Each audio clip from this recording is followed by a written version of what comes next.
Hey guys, Barrett here. Welcome back to another video. Today, I've picked out 5 basic foundational tips that I personally love and I teach all the time. And today, I'm going to show you these 5 tips. I think they're really going to help. Now, keep in mind that, yeah, this video is for beginners, but you know what? Every now and then, we can have a frustrating day of pickleball. So if you're an experienced player, every now and then, you're going to have to go back to these tips and sort of revisit them. So these are just like real basic tips that will really help you out in pickleball. It'll reduce some of that frustration. So let's start with the first one. Okay, so the first thing that we're talking about today is pace. Pace is huge in pickleball. When you really begin to understand pace and master this concept of pace, you can take speed off the ball, you can speed it up, you can pretty much do whatever you want, and it's going to seriously improve your game. Now, a great way to do this is have someone hit really hard shots at you, block those shots, and hit them shorter than what they hit you. Okay, so as an example, if you have someone that's standing 20 yards away from you, have them hit a hard shot at you, and then only hit that shot, your return, 10 yards. Okay, that will teach you how to slow down the ball. So I've got a little cone here. Anything works. You can use like a t-shirt, towel, whatever. Just put something in the kitchen here. That. It's okay if the cone isn't right up, it really doesn't matter. That's going to be your target, okay? So when I'm blocking these shots, that's what I want to aim for. So if I have someone hit really hard shots at me, I'm just going to stand here or near the kitchen. They're going to hit hard shots, and then my goal is to just hit them, block them into the kitchen. Like that. Notice how the distance of my shot was much less than their shot. If you can do that, then you're controlling the pace and the speed of the ball, and therefore you're having the kind of finesse that you want, okay?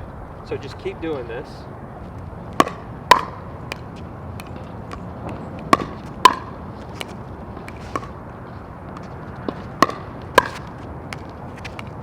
Try to loosen up on that grip when you're doing this. If you really loosen up on that grip, it'll allow just the paddle to block the shot and not your whole arm. Cool. It feels so good when you're able to do this. Oh, I love that. That's how you control pace.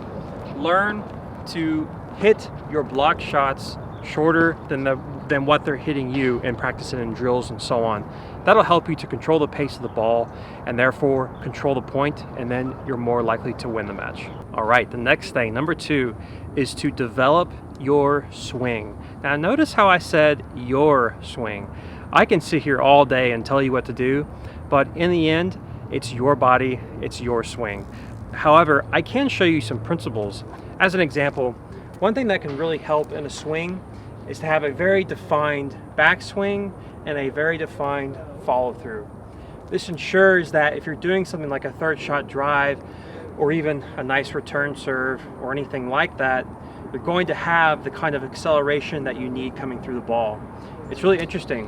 Whenever I'm doing lessons or something like that, people have trouble with these kinds of shots. Oftentimes, what's happening is that they either have no backswing, right? So they kind of take it back to here and that's it, or they have no follow through and they kind of stub it right here. Try to have a little bit of both. One way that can really help is if you have a fence right here, when you're doing your backswing, go back and actually hit that fence. That doesn't necessarily mean that you have to actually take it back that far. It's just going to get you used to taking it back further than what you're already doing, and that's going to be an improvement. Okay, so try to hit something behind you. You can also use a net if you want to. And then come through the ball and do a follow through. Let me face you here. Here's what I do when I swing. Take it back, and when I come through, I come all the way up back here. I come from golf. That is a very golf thing, okay? But try to figure out what's best for you when it comes to your swing. Another thing, this is especially true if you're a complete beginner, is to try to avoid flipping your wrist over. Okay, you see how I'm turning my wrist over like this? A lot of people will do this at a more sort of intermediate or advanced level and they're used to it, and that's fine. But a lot of beginners, this can really frustrate you. Instead of doing that, Don't twist your wrist. Leave it stationary as you're coming through, and that'll help you to be much more accurate. It'll reduce some of that frustration. So try to take a backswing, try to take a follow through, make things a little bit more fluid, and in the end, it's going to help your drives, your returns, your third shot drops, all that sort of stuff. All right, number 3, practice athleticism. Pickleball is so awesome. It's so cool. It reaches all different types of people. It reaches people who have been playing sports forever, but it also reaches people who haven't been playing sports at all. That's really cool, but it's still a sport, and you still, as a beginner, have to practice that athleticism. So there's a couple things I want to talk about here when it comes to athleticism. Basically, don't make it look like you're waiting for the elevator, okay? So if I'm standing here thinking back and forth, you know, if I'm looking like this, just waiting for the elevator, right, then you're not going to be ready for the ball. You're not going to be ready to do anything super crazy, which oftentimes is required in pickleball. And in general, you kind of have a weak posture, and people are probably going to pick on you. It's kind of sad, but it's true. Okay, so instead, what we're going to focus on is to have an athletic pose, or having an athletic demeanor. So instead of waiting for the elevator like this, instead I'm gonna spread my feet out a little bit. I'm gonna have a little bit of a bend, okay? Not necessarily a bend in the knees, but it's really just kind of a squat in the glutes and in the quads. And I'm gonna have my paddle ready out in front of you. This gives you that athletic aura. It shows people that, hey, you're here to play and you're here to win. It can make a really big difference. So again, as I'm dinking here, notice the difference between how I was with the elevator thing and how I am now. It is such a big difference. Notice how also when I'm getting some of these volleys, I'm really getting low. Really using those quads to get low like this. Some of the pros can get, I mean, ridiculously low. Notice the difference in my demeanor, in my posture, and the way I'm playing the game. Okay? Makes a really big difference in the end. So try to practice some of that athleticism. It doesn't mean that you have to be like super mean on the court or aggressive or whatever. It just means that you're here to play. You're here to play the best you can. Okay, number 4, making your way to the kitchen line. The kitchen line is right yonder. I hope I'm pointing at the right one. That's the kitchen line. That's where you want to be for the vast majority of the game.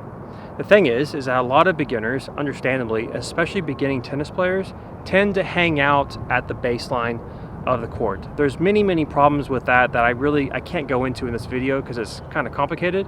However, things start to open up and become easier the closer you get to the kitchen line. Now, I know that's uncomfortable, right? It's like, wait, why would I do that when I'm right there with my opponent? But believe it or not, the vast majority of points are won at the kitchen line. So we have to train ourselves to not be afraid to get to the line. Let me show you a couple tips.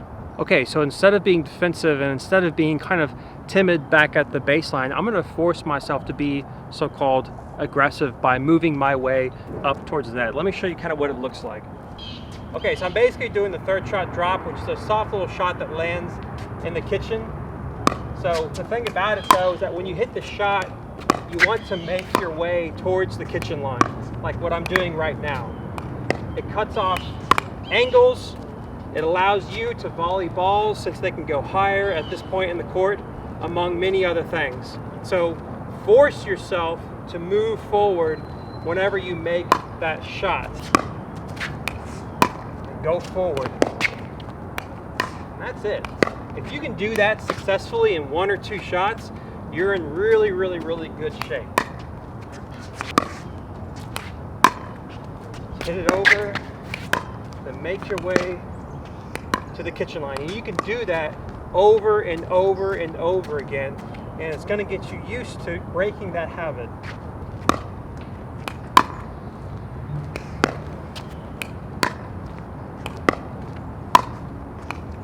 You can even walk to the kitchen. That's totally viable.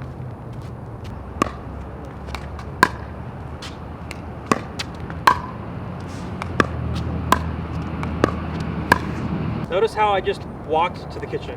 I still got there. You can run, jog, walk.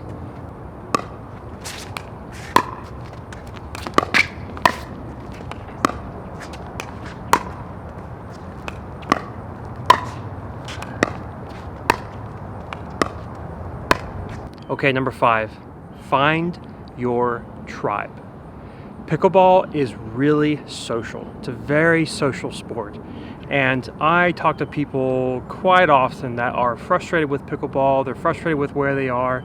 And oftentimes the reason why they're so frustrated is because they've been playing with the same kind of people and they're not playing against people that are really challenging them, okay? So get to know people, start networking, hand out business cards, start inviting people out for coffee, get to know them. Pickleball is so social, it's so cultural, it's a huge, huge, huge part of the game. But it's also really important just to try to connect with people in general. It's gonna make you feel better, it's gonna make you feel like you're a part of something that's greater than yourself, and it's gonna make you a better player in the long run. So guys, thank you so much for joining me in this video. I hope it was helpful. Head on over to pickleballkitchen.com. Got a bunch of stuff on there, articles, podcasts, the whole thing. Thank you so much for joining me. I'll see you next time.